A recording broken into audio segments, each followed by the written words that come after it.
கிறிஸ்துவுக்குள் நம்மை தெரிந்து கொண்டார்ன்ற ஒரு விஷயம் வருது. அது என்ன? கர்த்தராகிய இயேசு கிறிஸ்து சீஷர்கள்கிட்ட யோவான் எழுதின சுவிசேஷத்துல நம்ம வாசிக்கிறோம். பரிசேயர்கள்கிட்டயும் வேதபாரகர்கள்கிட்டயும் ஆசாரியர்கள்கிட்டயும் யூதர் மத தலைவர்களிடத்திலும் பேசும்போது சொல்றாரு, அவங்க கேக்குறாங்க, உனக்கு இன்னும் முழுசா என்ன செய்யல, இவ்வளவு குறிப்பிட்ட வயசு ஆகலையே, நீ ஆபிரகாமுக்கு முந்தினவன் என்ன செய்கிற சொல்றியே? ஏன்னா இயேசு கிறிஸ்து என்ன சொல்லியிருந்தாரு அவங்க கிட்ட, நான் ஆபிரகாமுக்கு முந்தினவன், ஆபிரகாமுக்கு முன்னமே நான் என்ன செய்கிறேன் இருக்கிறேன்னு சொல்லிட்டார். எல்லாரும் டென்ஷன் ஆயிட்டாங்க. அப்போ ஆபிரகாமுக்குள் இஸ்ரவேலரும், இஸ்ரவேலருக்குள் இந்த உலகத்துல இருக்கிற எல்லாரும் தெரிந்து கொள்ளப்படுகிற இந்த லைன்ல இது ஆபிரகாமுக்கு முன்பதாகவே ஒருவர் என்ன செய்கிறார் இருக்கிறார். அவர் தான் யாரு? கர்த்தராகிய இயேசு கிறிஸ்து. இத இயேசு கிறிஸ்து எங்க உடைக்கிறார் இத? ஆனா இது பழைய ஏற்பாட்டுல இருக்குது. இது எங்க இருக்குது? பழைய ஏற்பாட்டுல இருக்கு. நான் பல முறை எக்ஸ்பிளைன் பண்ணியிருக்கேன். இருந்தாலும் மறுபடியும் ஒரு முறை நம்முடைய கவனத்துக்காக நான் சொல்றேன். கிறிஸ்து, கிறிஸ்து என்கிற வார்த்தையை முதல்ல நம்ம கவனிக்கலாம். கிறிஸ்து என்கிறது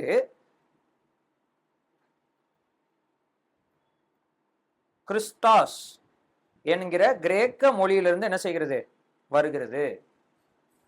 இது எந்த மொழி? கிரேக்க மொழி. பழைய ஏற்பாட்டுல நீங்க எங்கேயாவது கிறிஸ்துன்ற வார்த்தையை பார்க்க முடியுதா?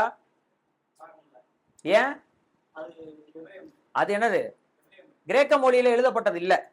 பழைய ஏற்பாட்டு எந்த மொழியில எழுதப்பட்டது? எபிரேய மொழியிலும் கொஞ்சம் அரமாயிக் மொழியிலும் என்ன செய்யப்பட்டிருக்கு?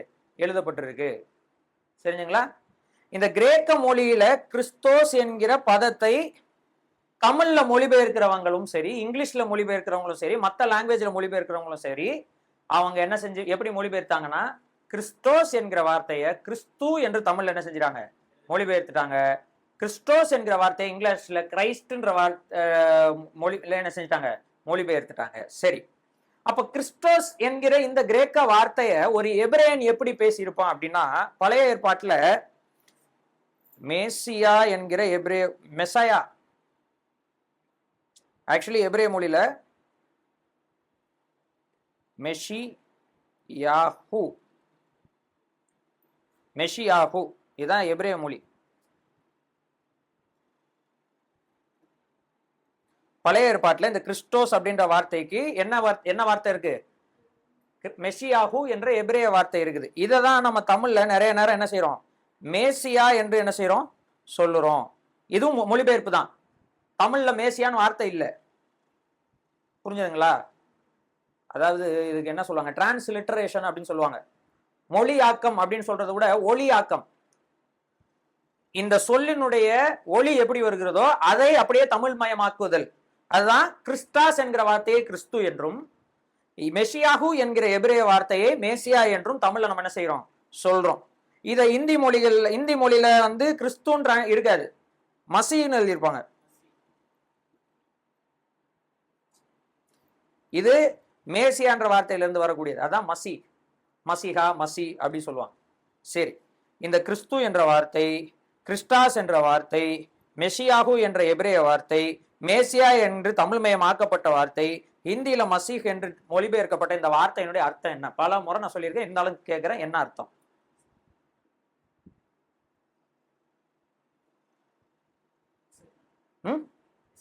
அபிஷேகம் பண்ணப்பட்டவர். Very good. எழுதிட்டீங்களா எல்லாரும்? சரி, மேசியா என்றால், மேசியா என்றாலோ கிறிஸ்து என்றாலோ அதனுடைய அர்த்தம் என்னது? அபிஷேகம்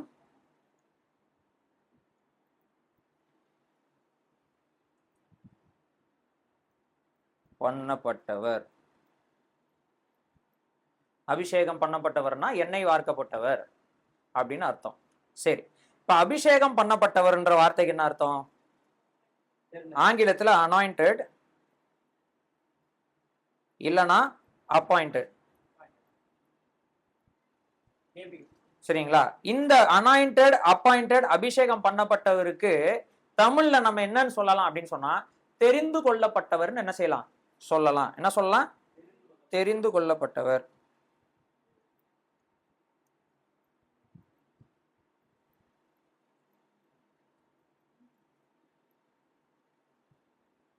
தெரிந்து கொள்ளப்பட்டவர்.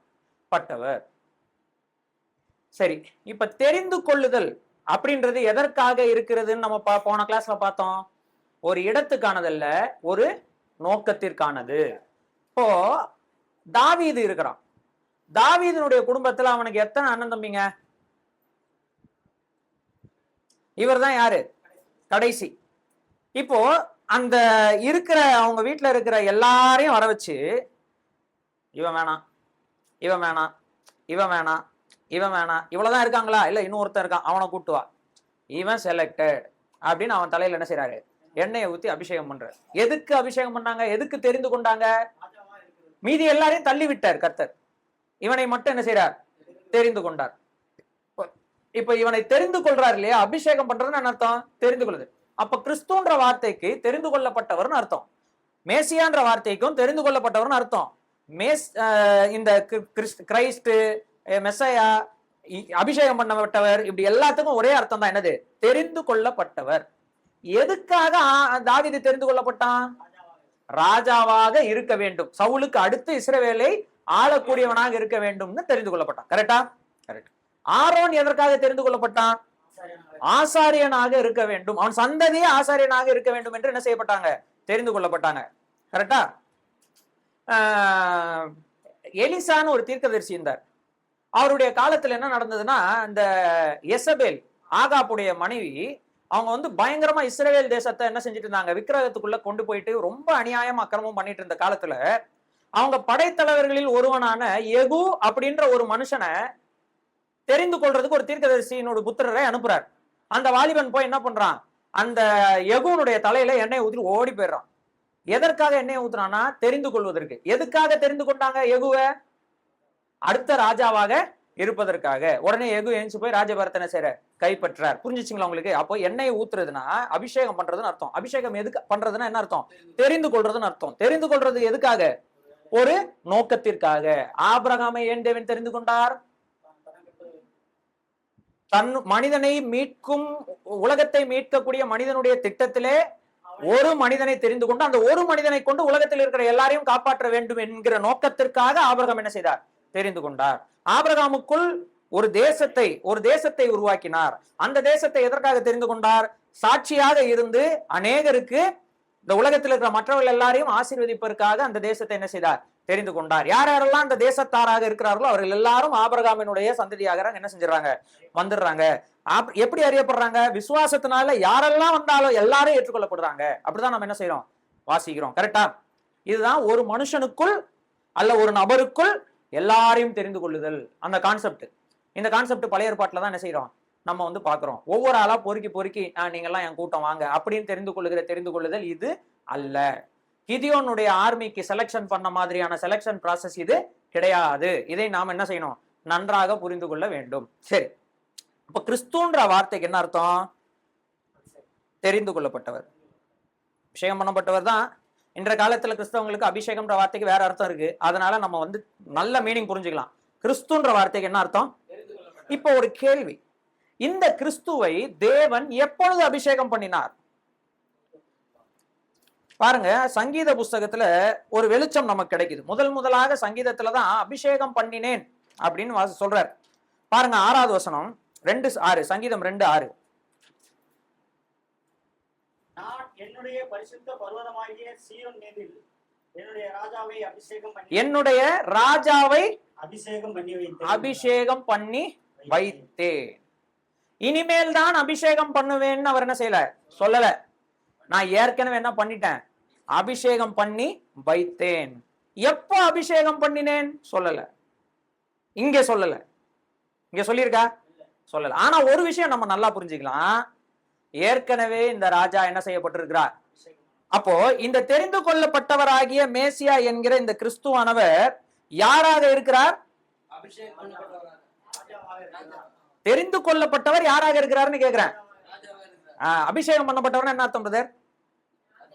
தெரிந்து கொள்ளப்பட்டவர். அப்போ அபிஷேகம் பண்ணப்பட்டவர் யாராக இருக்கிறார்னு கேட்டா அபிஷேகம் பண்ணப்பட்டவராக இருக்கிறார் சொல்லக்கூடாது. புரிஞ்சுச்சுங்களா உங்களுக்கு? இவர் ராஜாவாக இருக்கிறார் ஏற்கனவே. எப்போ? ஏற்கனவே. இங்க சொல்லல. ஆனா இதோடைய அர்த்தம் அதுதான். ஏற்கனவே நான் அபிஷேகம் பண்ணி வச்சுட்டேன், ஆல்ரெடி ப்ரிப்பேர்டு. இவர் ராஜாவாக இருக்கிறாருன்னு இந்த இடத்துல வாசிக்கிறோமா? ரெண்டு என்ன வாசிக்கிறோம் பாருங்க. இந்த ராஜாவை குறித்து என்ன வாசிக்கிறோம் பாருங்க. 10வது வசனத்தை வாசிங்க.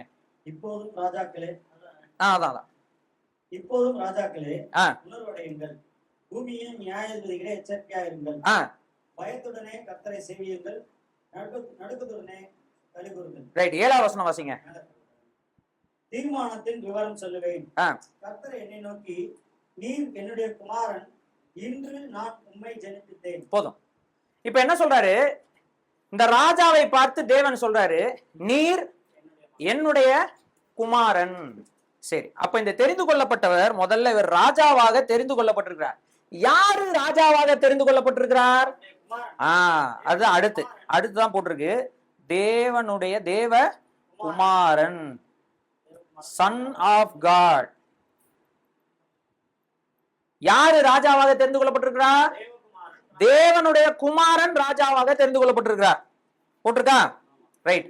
இப்போ பூமியின் ராஜாக்களை குறித்து 10வது வசனத்துல சொல்றாரு, உணர்வடையுங்கள், எச்சரிக்கையாயிருங்கள். அப்பனா என்ன புரிஞ்சுக்கலாம்னா, இந்த தெரிந்து கொள்ளப்பட்ட ராஜா இந்த பூமியில் இருக்கும் எல்லா ராஜாக்களை விட, நியாயாதிபதிகளை விட உயர்ந்தவர். அப்ப என்ன போடலாம்? இந்த ராஜா எப்படிப்பட்டவர், அல்லது இந்த தேவகுமாரனமாகிய ராஜா எப்படிப்பட்டவர்?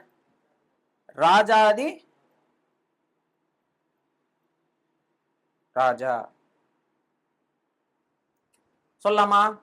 சொல்லலாம். அதுக்கடுத்து இவரை பத்தி என்ன போட்டிருக்கு? 11வது வசனத்துல தேவன் சொல்றார், பயத்துடனே என்னை செய்வீங்கள்னு சொல்லல. அடுத்து இந்த ராஜா யாருன்னு சொல்றாரு? கர்த்தர்னு சொல்றாரு. தேவகுமாரன் ஆகிய இந்த ராஜா தான் யாரு? கர்த்தர். சரி, பைபிள் ஸ்டடி நம்ம கற்றுக்கொள்றதுக்காக வரோம், பிரசங்கம் கிடையாது, ஓடுறதுக்கு. அதனால நான் நிதானமா எக்ஸ்பிளைன் பண்றேன்னா நீங்க நல்லா கவனமா இந்த கான்செப்ட்லாம் புரிஞ்சுக்கணும். ஏன் புரிஞ்சுக்கணும்னா, இந்த உலகத்துல பைபிள்ல இல்லாத இயேசு கிறிஸ்து ஒன்று போதிக்கப்பட்டு கொண்டிருக்கிறார். அப்ப உலகத்துல இருக்கிற மற்ற மக்களுக்கு இயேசு கிறிஸ்து யாருன்றத சொல்ல வேண்டிய கட்டாயம் யாருக்கிட்ட இருக்கு? காலத்தின் கட்டாயம் நம்ம கிட்ட இருக்கு.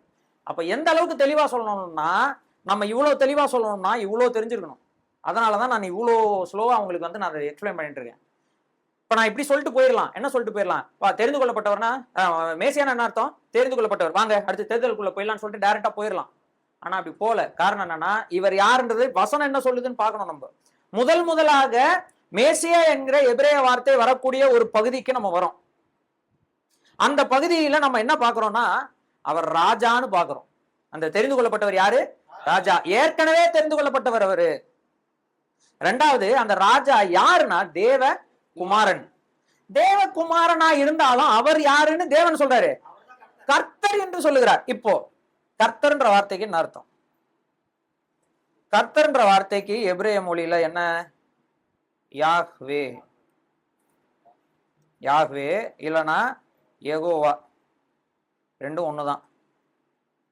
இந்த யாஹ்வே அல்லது யெகோவானா என்ன அர்த்தம்? இருக்கிறவர்னு அர்த்தம். மோசே கிட்ட சொல்றாரு இல்லையா? அந்த இடத்துல தான் சொல்றார், அப்படின்றார். அதாவது இருக்கிறவராகவே இருக்கிறேன், இருக்கிறவர் உன்னை அனுப்பினார்னு போய் சொல்லு அப்படின்றாருல. அந்த இருக்கிறவர் அப்படின்ற இடத்துலதான் யாஹ்வேன்ற வார்த்தை இல்ல யெகோவான்ற வார்த்தை வருது.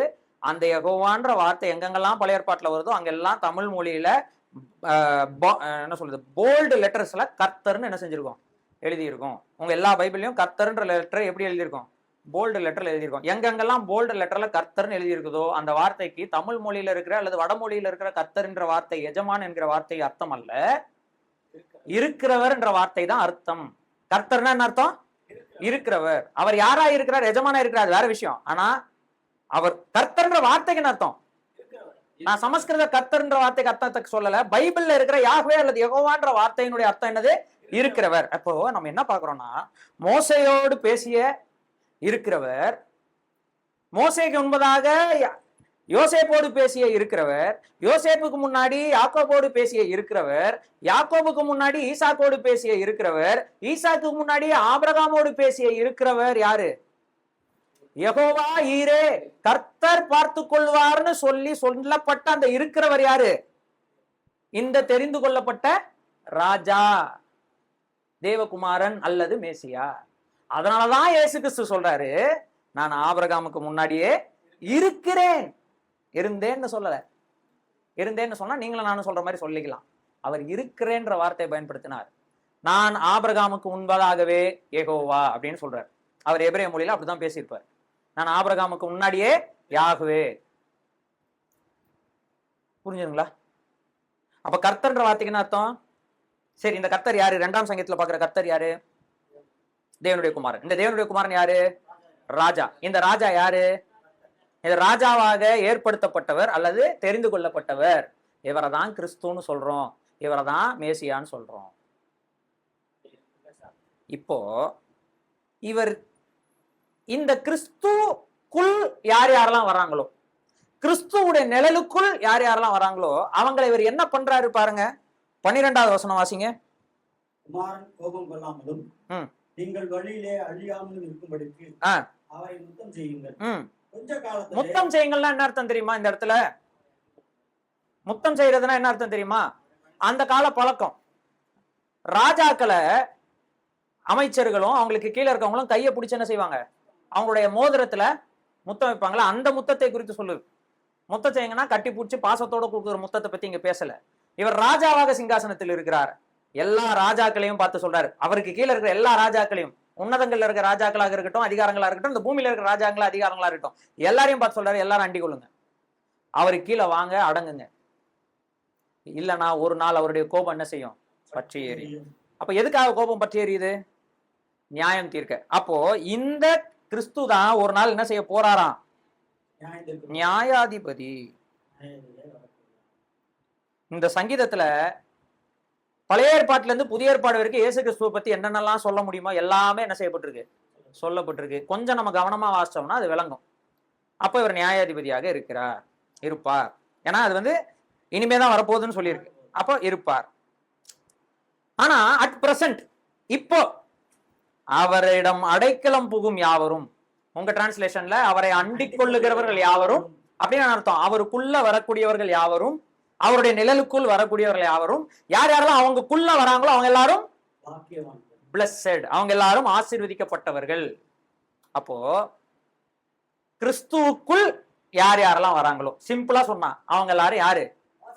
அததான் எபேசியர்ல சொல்றாரு. என்ன சொல்றாரு? கிறிஸ்துவுக்குள் பிதாவாகிய தேவன் பரிசுத்த ஆவியானவரை கொண்டு உங்களை என்ன செய்திருக்கிறார்? உன்னதங்களிலே ஆசீர்வதித்து இருக்கிறார். உன்னதங்களில் இருக்கிற எல்லா ஆசீர்வாதங்களாலும் என்ன செஞ்சிருக்கிறாரு? ஆசீர்வதிச்சிருக்கிறார். யார? கிறிஸ்துவுக்குள் இருக்கிறவர்களை. இந்த கிறிஸ்துவுக்குள் இருக்கிறவங்க கிறிஸ்துவுக்குள் இருக்கும்படி ஒரு குறிப்பிட்ட நோக்கத்திற்காக தெரிந்து கொள்ளப்பட்டவர்கள். ஏன்னா இந்த கிறிஸ்து என்ன செய்யப்பட்டிருக்கிறார்? கிறிஸ்துனாலே என்ன அர்த்தம்? தெரிந்து கொள்ளப்பட்டவர். அப்ப தெரிந்து கொள்ளப்பட்டவருக்குள் இருக்கும்படி நாம் என்ன செய்யப்பட்டிருக்கிறோம்? தெரிந்து கொள்ளப்பட்டிருக்கிறோம். அதான், அதுதான் ஃபைனல் டச்.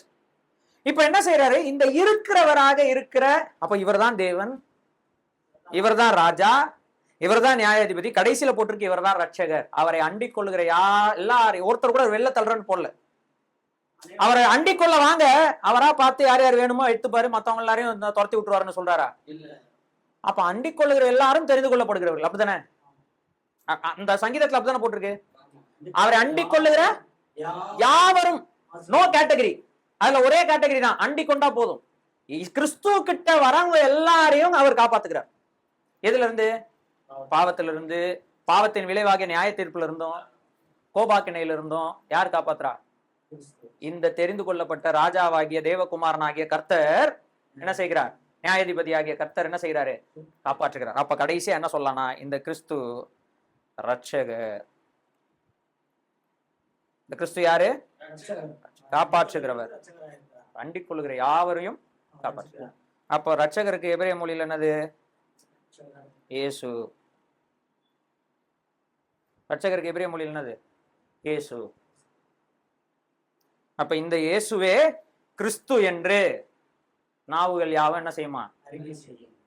அப்படின்னு பிலிப்பியர்ல அப்போஸ்தலனாகிய பவுல் என்ன செய்கிறார்? எழுதுகிறார். இன்னைக்கு அறிக்கை செய்யறவன் அண்டி கொள்றவன் இல்லைனாலும் ஒரு நாள் நீ அறிக்கை செய்யணும். ஆனா அன்னைக்கு அவர் நியாயாதிபதியா இருப்பாரு, அன்னைக்கு நீ அவரை அண்டி கொள்ள முடியாது. இப்போ இந்த கிறிஸ்துவ பத்தி நம்ம தெரிந்து கொண்டோம், இவ்வளவு நேரம் நம்ம படிச்சோம், ரைட்? இப்ப நம்ம என்ன பண்ண போறோம்ன்றது சில விஷயங்கள் நம்ம படிக்கலாம்.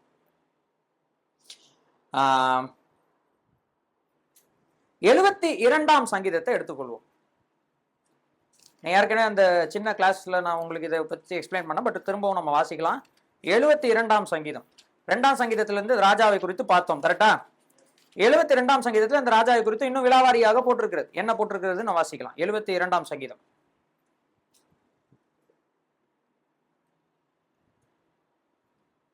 சரி, நீங்க வீட்டுல போயிட்டு நிறைய வாசிங்க, இது தியானிங்க.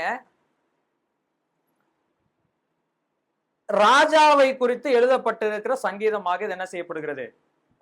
பார்க்கப்படுகிறது. வாசிச்சாலே அப்படிதான் இருக்கும் உங்களுக்கு. முதல் வசனமே பார்த்தோம், தேவனே ராஜாவுக்கு உம்முடைய நியாய தீர்ப்புகளையும் ராஜகுமாரனுக்கு உம்முடைய நீதியும் கொடுத்தருளும். அவர் உம்முடைய ஜனங்களை நீதியோடும் உண்மையுள்ள உம்முடைய ஏழைகளை நியாயத்தோடு என்ன செய்வார்? விசாரிப்பார். அவர் என்னென்னலாம் செய்வார், எப்படி ரட்சிப்பார், எப்படி காப்பாற்றுவார், அவர் ஆட்சி எப்படி இருக்கும், ஒரு சமுத்திரம் தொடங்கி மறு சமுத்திரம் மட்டும், நதி தொடங்கி பூமியின் எல்லை வரைக்கும் அவர் அரசாழ்வார். நிறைய விஷயங்கள் என்ன செய்யப்பட்டிருக்கு, சொல்லப்பட்டிருக்கு. ஆனா நம்ம இப்ப வாசிக்க போற ரொம்ப முக்கியமான வசனத்தை நான் உங்களுக்கு சொல்றேன்.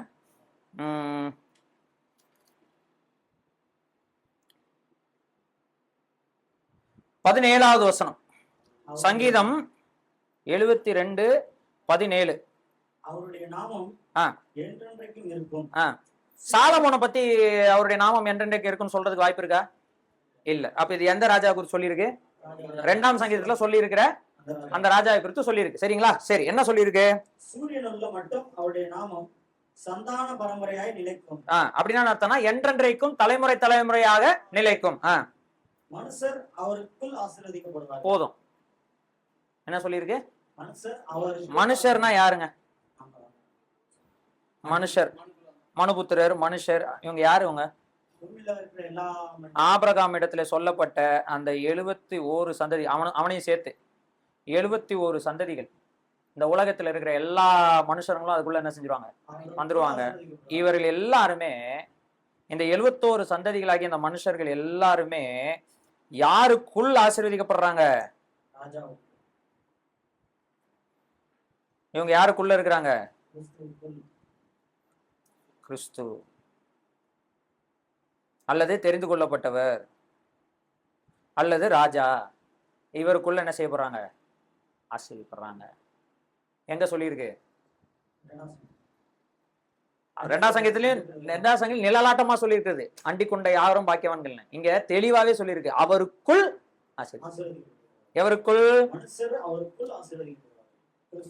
ஆதியாகமம் 12 என்ன வாசிக்கிறோம்? உன்னுடைய சந்ததிக்குள் சொல்லியிருக்கா. 15ஆம் அதிகாரத்துல அதான் வாசிக்கிறோம், உன்னுடைய சந்ததிக்குள். அதனாலதான் கலாத்தியர்கள் நிருபத்துல அப்போஸ்தலனாகிய பவுல் எழுதுறாரு, அந்த சந்ததி கிறிஸ்துவேன்னு. ஏன்னா ஆபிரகாமுக்குள்ள நம்ம ஆசீர்வதிக்கப்படுகிறதற்கு ஆபிரகாம் தேவன் அல்ல. ஆபிரகாமே யாருக்குள்ளதான் தெரிந்து கொள்ளப்பட்டிருக்கிறான். அதனாலதான் சொல்லி கர்த்தராகிய இயேசு சொன்னாரு, நான் ஆபிரகாம் முன்னாடியே இருக்கிறேன். அதனாலதான் சங்கீதத்துல சொல்லியிருக்கு, ஆல்ரெடி அபிஷேகம் பண்ணப்பட்டவர் ஏற்கனவே. அதை குறிச்சுதான் வெளிப்படுத்தின விசேஷத்துல இன்னும் அதிகமான வெளிச்சம் கிடைக்குது. என்னது? உலக தோற்றத்துக்கு முன்பதாகவே அடிக்கப்பட்ட ஆட்டுக்குட்டியானவர், அடுக்கப்பட்ட வண்ணமா இருக்கிற ஆட்டுக்குட்டியானவர். உலக தோற்றத்துக்கு முன்பதாகவே நமக்காக அடிக்கப்பட வேண்டும் என்பதற்காக ஆயத்தம் பண்ணப்பட்ட, ஏற்படுத்தப்பட்ட, தெரிந்து கொள்ளப்பட்ட, அபிஷேகம் பண்ணப்பட்ட ராஜாவாகிய தேவகுமாரனாகிய கர்த்தராகிய இயேசு கிறிஸ்து. அதனாலதான் பேதுரு 2வது அப்போஸ்தலர் நடவடிக்கைகள் 2ஆம் அதிகாரத்துல எந்திரிச்சு வல்லமையாக அவர் பிரசங்கம் பண்ணும்போது சொல்றாரு, இந்த இயேசுவை நீங்கள் என்ன செய்தீர்கள்? கொலை செய்தீர்கள். ஜீவாதிபதியை கொலை செய்தீர்கள். தேவனோ அவரை உயிரோடு எழுப்பி கர்த்தரும். அவர் கர்த்தர், அவர் கிறிஸ்துன்னு சங்கீதத்துல ஏற்கனவே என்ன செஞ்சிருக்கு? எழுதியிருக்கு. அதனாலதான் அப்போஸ்தலர் 13ஆம் அதிகாரத்துல அப்போஸ்தலனாகிய பவுல் பிரசங்கிக்கும் போது சொன்னாரு, நீர் என்னுடைய குமாரன், இன்று நான் உம்மை ஜனிப்பித்தேன் என்று 2ஆம் சங்கீதத்தில் எழுதியிருக்கிறபடியே இயேசுவை எழுப்பினதினாலே அவரை எல்லாருக்கும் என்னவா ஆக்கியிருக்கிறாரு? கிறிஸ்துவாக, இரட்சகராக அவர் என்ன செய்திருக்கிறார்? ஏற்படுத்தியிருக்கிறார், உயர்த்தி இருக்கிறார். அப்போ மிக தெளிவாக பழைய ஏற்பாட்டிலேயே எபேசியர் நிருபத்தில் எழுதப்பட்டிருக்கிற உண்மை என்ன செய்யப்பட்டிருக்கு? எழுதப்பட்டிருக்கு. என்ன சொல்லியிருக்கு? அவருக்குள் மனுஷர் அனைவரும் என்ன செய்யப்படுவாங்க? ஆசீர்வதிக்கப்படுவார்கள். சகல ஜனத்தாரும் அவரை பாக்கியமுடையவர்கள் என்று, பாக்கியமுடையவர்னா பிளஸட் என்று அவரை என்ன செய்வார்கள்? வாழ்த்துவார். சோத்தரிக்கப்பட்டவர் என்று என்ன செய்வார்கள்?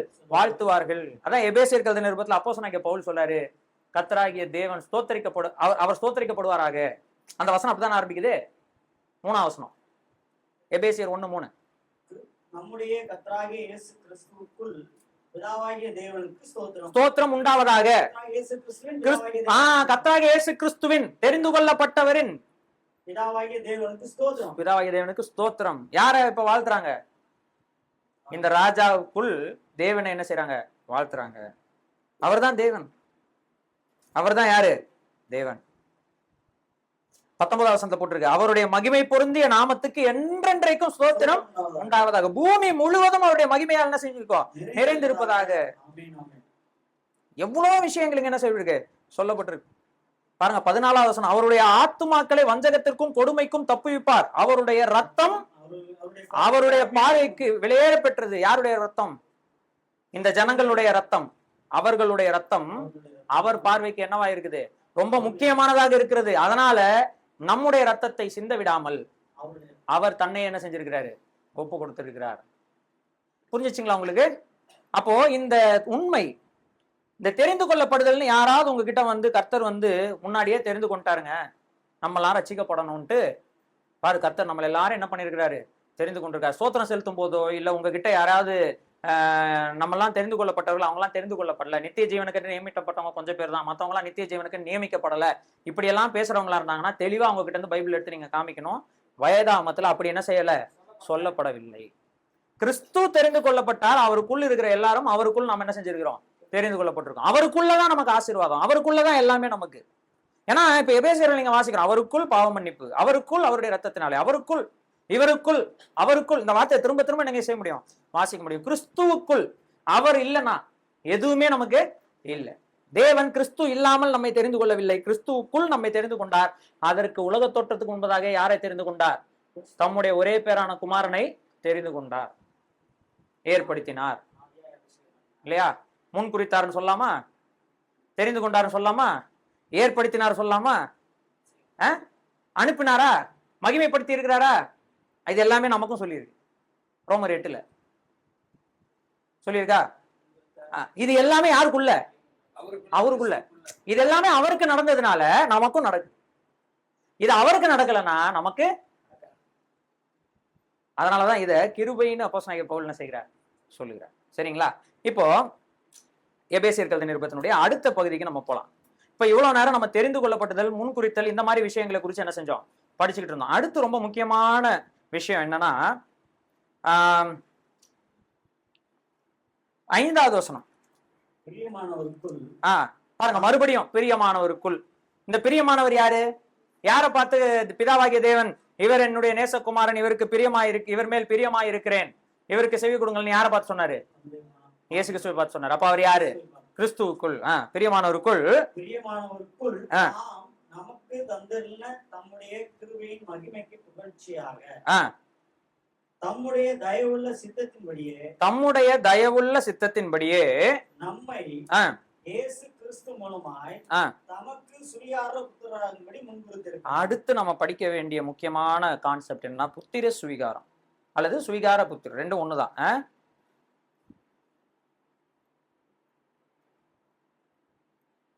இது ஆங்கிலத்தில் என்ன சொல்லுவாங்கன்னா அடாப்ஷன் போட்டுருவோம். அடாப்ஷனுக்கு வந்து நம்ம சாதாரண தமிழ்ல சொன்னோம்னா தத்து எடுத்தது. நான் இது பலமுறை எக்ஸ்பிளைன் பண்ணியிருக்கேன் நம்ம சபையில.